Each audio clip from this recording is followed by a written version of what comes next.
Complete. ಯಾಕೆ ಅಂತಂದ್ರೆ ಈ ದೇಶದಲ್ಲಿ ಪಕ್ಕದ ಕೆಳಗಿನ ನಮ್ಮ ಶ್ರೀಲಂಕಾದೊಳಗಡೆ LTTE ಪ್ರಣೀತವಾದ ಅಥವಾ ಈ ರೀತಿಯ ಬೇರೆ ಬೇರೆ ಹಲವಾರು ಸಂಘಟನೆಗಳ ಪ್ರಣೀತವಾಗಿರ್ತಕ್ಕಂಥ ಒಂದು ರಾಷ್ಟ್ರವಾದ ಅಥವಾ ಅರಾಷ್ಟ್ರೀಯವಾದ ನೆಲೆಗೊಂಡಿತ್ತು. ಅದನ್ನು ನಾವು ಗುರುತಿಸ್ತಾ ಇದ್ದಿದ್ದೇನು ಅಂದ್ರೆ LTTE ಪ್ರಣೀತವಾದಂಥ ಭಯೋತ್ಪಾದನೆ ಅಂತಾನೆ ನಾವು ಮಾಡಿದ್ದು. ಆ ಕಾರಣಕ್ಕಾಗಿ ನಮ್ಮ ದೇಶದ ಒಬ್ಬ ಮಾಜಿ ಪ್ರಧಾನಿಯನ್ನು ಸಹಿತ ನಾವು ಕಳ್ಕೊಂಡ್ವಿ. ಹಲವಾರು ಸ್ಫೋಟಗಳಿಗೂ ಸಹಿತ ಅದು ಕಾರಣ ಆಯಿತು. ಈ ದೇಶದ ನೆಲದಲ್ಲಿ ಉತ್ತರದಿಂದ ದಕ್ಷಿಣದವರೆಗೂ ಸಹಿತ ಹಲವಾರು ರಾಜ್ಯಗಳಲ್ಲಿ ಮತ್ತು ನಮ್ಮ ಕರ್ನಾಟಕವು ಸೇರಿಕೊಂಡಂತೆ ನಕ್ಸಲಿಸಂ ನಡೆದಿತ್ತು. ಅದು ಸಹಿತ ಒಂದು ಸಶಸ್ತ್ರ ಹೋರಾಟವನ್ನು ಸಂವಿಧಾನ ಬಾಹಿರವಾದಂಥ ಚಟುವಟಿಕೆಗಳಲ್ಲಿ ಅವರ ಆಶಯಗಳು ಏನೇ ಇರಲಿ ಸಂವಿಧಾನ ಬಾಹಿರವಾದ ಚಟುವಟಿಕೆಗಳನ್ನು ನೋಡ್ತಾ ಇದ್ದು. ಆ ರೀತಿಯಾಗಿ ಅವರು ಬಾಂಬ್ ಸ್ಫೋಟ ಮಾಡ್ತಿದ್ರು, ಸ್ಟೇಷನ್ ಅನ್ನು ಹೊಡಿತಾ ಇದ್ರು, ಸಾಮಾನ್ಯ ಜನರನ್ನ ಕೊಲ್ತಾ ಇದ್ರು, ನಮ್ಮ ನೇತಾರರುಗಳನ್ನ ಕೊಲ್ತಾ ಇದ್ರು. ಛತ್ತೀಸ್ಗಢದಲ್ಲಿ ಒಂದು ಬಸ್ಸೇ ರಾಜಕೀಯ ಮುಖಂಡರುಗಳನ್ನ ಸ್ಫೋಟ ಮಾಡಿಸಿಕೊಂಡ್ರು. ಆ ಕೊಂದಾಗೆಲ್ಲ ನಾವು ಅವರ ಆ ನಕ್ಸಲೀಯರ ಜಾತಿ ಮತ ಧರ್ಮ ಭಾಷೆಯನ್ನು ನೋಡದೆ ನಕ್ಸಲೀಯ ಸಂಘಟನೆ ಅಂತ ಹೇಳ್ತಾ ಇದ್ವಿ. ಖಲಿಸ್ತಾನದಲ್ಲಿ ಭಯೋತ್ಪಾದಕ ಚಟುವಟಿಕೆಗಳು ನಡೆದಾಗ ಪಂಜಾಬ್ನಲ್ಲಿ ಅದನ್ನ ಖಲಿಸ್ತಾನ್ ಸಂಘಟನೆ ಅಥವಾ ಸಂಘಟನೆಗಳನ್ನು ಉದ್ದೇಶಿಸಿ ಹೇಳ್ತಾ ಇದ್ವಿ. ಹಾಗೇನೆ ಈಗ ಕೈಗೊಂಡಿರ್ತಕ್ಕಂಥ ಭಯೋತ್ಪಾದಕ ಚಟುವಟಿಕೆಗಳನ್ನ ಅದು ಲಷ್ಕರ್ ಎ ತೊಯ್ಬಾ, ಜೈಷೆ ಮೊಹಮ್ಮದ್ ಅಥವಾ ತಾಲಿಬಾನ್ ಪ್ರಣೀತವಾದಂಥ ಭಯೋತ್ಪಾದನೆ ಅಂತಾನೆ ನಾವು ಕರೆದ್ರೆ ಇದು ನಮ್ಮ ದೇಶದಲ್ಲಿ ಜನರನ್ನ ಒಳಗೊಂಡು ಈ ಭಯೋತ್ಪಾದನೆಯ ವಿರುದ್ಧ ನಾವೆಲ್ಲರೂ ಏಕಮತದಿಂದ ನಿಂತು ಮಾತಾಡಲಿಕ್ಕೆ ಸಾಧ್ಯ ಆಗುತ್ತೆ ಅನ್ನೋಂಥ ಒಂದು ಸಂಗತಿಯನ್ನ ನಾನು ಸ್ಪಷ್ಟವಾಗಿ ಹೇಳ್ತಾ, ನೀವು ಹೇಳಿದಂತೆ ಇದು ಏನು ಡಿಸೆಂಬರ್ 6ರ ಸಂಗತಿಗಳನ್ನು ಆಧಾರವಾಗಿ ಇಟ್ಕೊಂಡು ಈ ಕೃತ್ಯವನ್ನು ಮಾಡಲಿಕ್ಕೆ ಪ್ರಯತ್ನ ಪಟ್ಟಿದ್ರು ಅನ್ನುವಂಥದ್ದೇನಾದ್ರೂ ಮಾಹಿತಿ ಇದ್ರೆ ಇಟ್ ಈಸ್ ವೆರಿ ಪ್ರಿಮೇಚ್ಯೂರ್ ಸ್ಟೇಜ್. ಒಂದ್ ನಿಮಿಷ, ಈ ಹಂತದಲ್ಲಿ ಒಂದು ಕನ್ಕ್ಲೂಸಿವ್ ಆದ ಅಭಿಪ್ರಾಯಕ್ಕೆ ಬರ್ತಕ್ಕಂಥದ್ದೇ ಒಂದು ತನಿಖೆಯ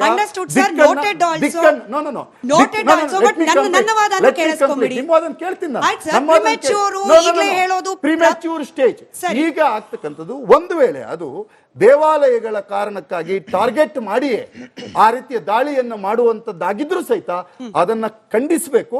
ಅದು ಆ ಸಂಘಟನೆಗಳ ಹೆಸರನ್ನು ಹಿಡಿದು ಅದಕ್ಕೆ ಪ್ರಚೋದನೆ ಮಾಡಿರ್ತಕ್ಕಂಥ ಹೊರ ರಾಷ್ಟ್ರದ ಅಥವಾ ಭಾರತದಿಂದ ಹೊರಗಿನ ಯಾವುದಾದ್ರು ಶಕ್ತಿಗಳು ಪ್ರಚೋದಿಸಿದ್ರೆ ಅದರ ವಿರುದ್ಧವೇ ನಾವು ಮಾತಾಡಬೇಕು ಹೊರತು ನಮ್ಮ ವಾದವನ್ನು ಗಟ್ಟಿಯಾಗಿ ಹೇಳಬೇಕು.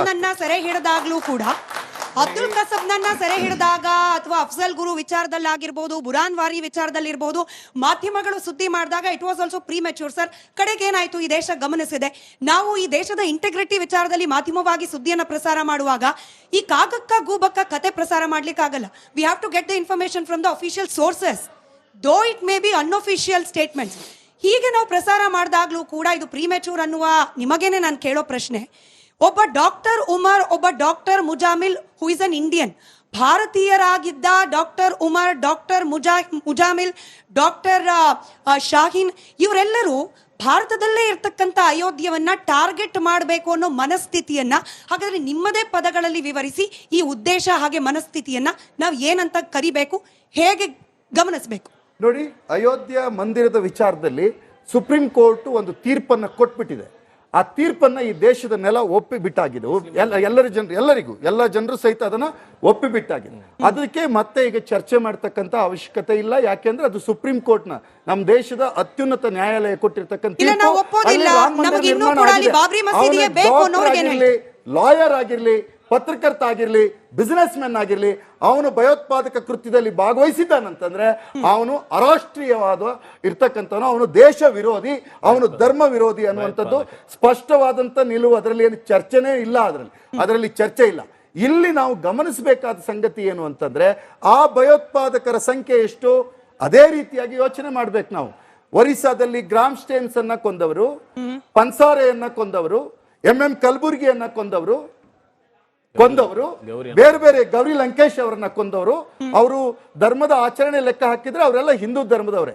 ಅವರನ್ನೆಲ್ಲ ಕೊಂದವರನ್ನು ಸಹಿತ ನಾನು ಭಯೋತ್ಪಾದಕರಂದೇ ಕರಿತೇನೆ ಹೊರತು ಒಂದು ಧಾರ್ಮಿಕ ಧರ್ಮದ ಹೆಸರಿನಲ್ಲಿ ನಾನು ಕರೆಯಕ್ಕಾಗಲ್ಲ. ಅವರು ಪ್ರತಿನಿಧಿತ್ವ ಮಾಡಿರ್ತಕ್ಕಂಥ ಸಂಘಟನೆಗಳ ನೆಲೆಯಲ್ಲಿಯೇ ನಾನು ಸ್ಪಷ್ಟವಾಗಿ ಹೇಳ್ತೇನೆ.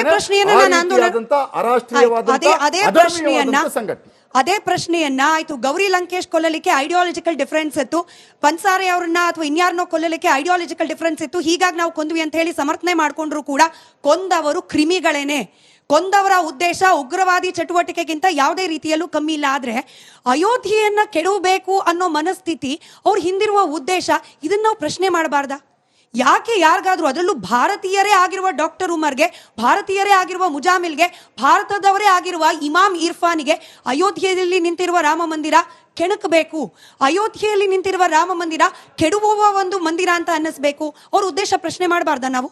ಮೊಟ್ಟ ಮೊದಲನೇದಾಗಿ ನಾನು ಹೇಳಲಿಕ್ಕೆ ಬಯಸುವುದೇನಂತ ಕೇಳಿದರೆ, ಭಾರತದ ಕೆಲ ಮುಸಲ್ಮಾನರಿಗೆ ಭಾರತದ ಸಂವಿಧಾನದ ಮೇಲೆ ನಂಬಿಕೆ ಇಲ್ಲ. ಅವ್ರಿಗೇನಿದ್ರೂ ಕೂಡ ಶರಿಯಾ ಕಾನೂನು ಆಗಬೇಕು, ಪಾಕಿಸ್ತಾನ ಏನು ಹೇಳುತ್ತೋ ಅದನ್ನು ಇಲ್ಲಿ ನಾನು ನಡೆಸಬೇಕು ಅನ್ನುವಂತಹ ಕುತಂತ್ರ ಬುದ್ಧಿ ಇಲ್ಲಿಯ ಕೆಲ ಮುಸಲ್ಮಾನರಿಗಿದೆ. ಆ ನಿಟ್ಟಿನಲ್ಲಿ ಪಾಕಿಸ್ತಾನದಿಂದ ಏನು ಸಂದೇಶ ಬರುತ್ತೋ ಆ ಸಂದೇಶವನ್ನು ಕಟ್ಟುನಿಟ್ಟಾಗಿ ಪಾಲಿಸುವಂಥ ಕೆಲಸ ವಿದ್ಯಾವಂತ ಮುಸಲ್ಮಾನರಿರ್ಬೋದು ಅಥವಾ ಅವಿದ್ಯಾವಂತ ಮುಸಲ್ಮಾನರಿರ್ಬೋದು ಇವತ್ತಿನವರೆಗೂ ಕೂಡ ಅದನ್ನು ನಡ್ಸ್ಕೊಂಡು ಬಂದಿದ್ದಾರೆ. ಇದು ಇವತ್ತಿಂದಲ್ಲ, 2025 ಅಲ್ಲ, 1947 ಭಾರತಕ್ಕೆ ಯಾವಾಗ ಸ್ವಾತಂತ್ರ್ಯ ಸಿಕ್ತೋ ಅವತ್ತಿನಿಂದನೂ ಕೂಡ ಇವತ್ತಿನವರೆಗೆ ಭಾರತದ ಸಂವಿಧಾನದ ಮೇಲೆ ನಂಬಿಕೆ ಇರದಂಥ ಅನೇಕ ಮುಸಲ್ಮಾನರನ್ನ ನಾವು ನೋಡಬಹುದು. ಆ ನಿಟ್ಟಿನಲ್ಲಿ ಇವತ್ತು ಡಾಕ್ಟರ್ಸ್ ಒಂದು ಗುಂಪು ಭಾರತದ ಸಂವಿಧಾನವನ್ನ ಬುಡಮೇಲು ಮಾಡಬೇಕು, ಇಲ್ಲಿಯ ಕಾನೂನು ಸುವ್ಯವಸ್ಥೆಯನ್ನ ಹದಗೆಡಿಸಬೇಕು ಹೇಗೆ ಅನ್ನೋದನ್ನ ವಿಚಾರ ಮಾಡಿ ಅವರು ಬಾಬ್ರಿ ಮಸೀದಿ ಕೆಡವಿದಂತ ಸ್ಥಳದಲ್ಲಿ ರಾಮ ಮಂದಿರ ನಿರ್ಮಾಣ ಮಾಡಿದ್ದಾರೆ. ಅದನ್ನ ನಾವು ಡೆಮಾಲಿಷ್ ಮಾಡಬೇಕು. ನಮ್ಮ ಗುರಿ ಏನಿದ್ರೂ ಕೂಡ ಭಾರತದಲ್ಲಿ ಇಸ್ಲಾಂ ರಾಷ್ಟ್ರ ಸ್ಥಾಪನೆ ಮಾಡಬೇಕು ಅಂತ ಅವರು ಹೊರಟಿರುವಂತಹ ಉದ್ದೇಶ ಸ್ಪಷ್ಟವಾಗಿದೆ. ಎಲ್ಲರೂ ಹೇಳ್ತಾ ಇದ್ದಾರೆ ಭಯೋತ್ಪಾದಕರಿಗೆ ಧರ್ಮ ಇಲ್ಲ, ನಿಜ ಒಪ್ಕೊಳ್ಬಹುದು. ಆದರೆ ಭಯೋತ್ಪಾದಕರಿಗೆಲ್ಲರಿಗೂ ಕೂಡ ಧರ್ಮ ಇದೆ. ಇಲ್ಲಿ ಇಸ್ಲಾಂ ಸ್ಥಾಪನೆ ಮಾಡಬೇಕು, ಅದು ಇಸ್ಲಾಂ ಟೆರರಿಸ್ಟ್ ಅನ್ನುವಂಥದ್ದು ಇವತ್ತು ಜಗಜ್ಜಾಹಿರವಾಗಿದೆ. ಇದು ಮುಚ್ಚಿಟ್ಟ ಸತ್ಯ ಅಲ್ಲ, ತೆರೆದಿಟ್ಟಂತಹ ಸತ್ಯ. ಕೇವಲ ಭಾರತದ ಹಿಂದೂ ಸಂಘಟನೆಯವರು ಅಥವಾ ಬಿಜೆಪಿಯವರು, ಶಿವಸೇನೆಯವರು ಇವ್ರು ಮಾತ್ರ ಇಸ್ಲಾಂ ಟೆರರಿಸ್ಟ್ ಅಂತ ಹೇಳಲಿಕ್ಕೆ ಇಷ್ಟಪಡ್ತಾ ಇಲ್ಲ. ಇಡೀ ಜಗತ್ತಿನಲ್ಲಿ ಯಾರು ಇಸ್ಲಾಮಿಕ್ ಟೆರರಿಸ್ಟ್ ನಿಂದ ನೊಂದ್ಕೊಂಡಿದ್ದಾರೆ, ಪ್ರಾಣ ತೆತ್ತಿದ್ದಾರೆ, ಅವರು ಹೇಳುವಂತ ಮಾತು ಇಸ್ಲಾಮಿಕ್ ಟೆರರಿಸ್ಟ್ ಭಾರತದಲ್ಲಿ ಅಷ್ಟೇ ಅಲ್ಲ ಇಡೀ ವಿಶ್ವದಲ್ಲೇ ಜೀವಂತವಾಗಿದೆ ಅನ್ನುವ ಕಾರಣಕ್ಕಾಗಿ ಇವತ್ತು ನಾವು ಇಸ್ಲಾಮಿಕ್ ಟೆರರಿಸ್ಟ್ ಅಂತ ಹೇಳ್ತಾ ಇದ್ದೀವಿ.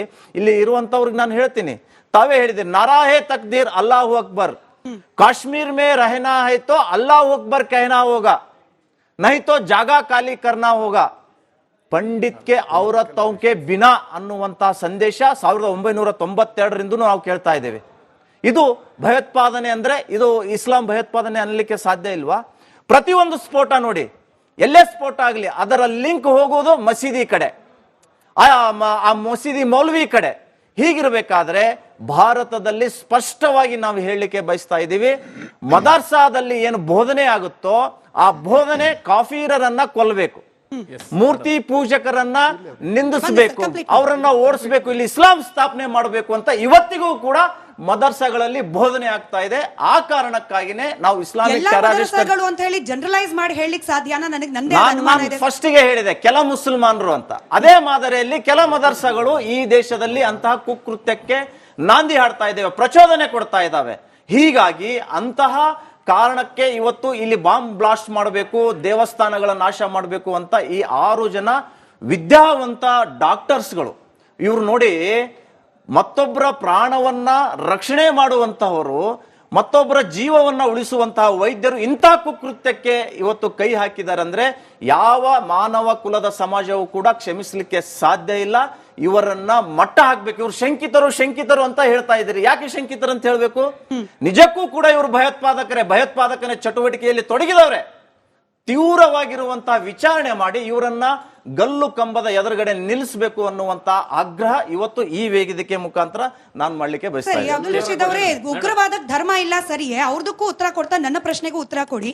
ಹಾಗಾದ್ರೆ ಗಜ್ವಾಯಿ ಹಿಂದ್ ಅನ್ನೋದು ಎಲ್ಲಿಂದ ಬರ್ತಾ ಇರೋದು, ಇದನ್ನ ಯಾವ ರೀತಿ ಗಮನಿಸಬೇಕು? ಕಾಶ್ಮೀರದಲ್ಲಿ ಪಂಡಿತರ ಮೇಲೆ ಅಟ್ಯಾಕ್ ಮಾಡುವ ಸಂದರ್ಭದಲ್ಲಿ ನನ್ನ ಪ್ರೊನೌನ್ಸಿಯೇಷನ್ ತಪ್ಪಿದ್ರೆ ಅದನ್ನ ಸರಿಪಡಿಸ್ಕೊಂಡು ನೀವೇ ಹೇಳಿ.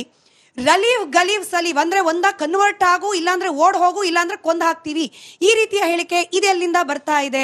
ಗಜ್ವಾಯೆ ಹಿಂದೂ ಅಥವಾ ಸರ್ತನ್ ಸೆ ಜುದಾ ಇದೆಲ್ಲ ಬರ್ತಾ ಇರೋದು ಎಲ್ಲಿಂದ? ಹಾಗೆ ಯಾರ ಪ್ರೇರಣೆಯಿಂದ ಈ ರೀತಿಯ ಹೇಳಿಕೆ ಕೊಡ್ತಿರುವವರ ಉದ್ದೇಶ ಏನು? ಮೇಡಮ್, ಫಸ್ಟ್ ಸ್ವಾಮಿಗಳು ಮಠದಿಂದ ಬರ್ತಾರೆ ಅಂದ್ರೆ ಇವರನ್ನು ನೋಡಿ ರೋಲ್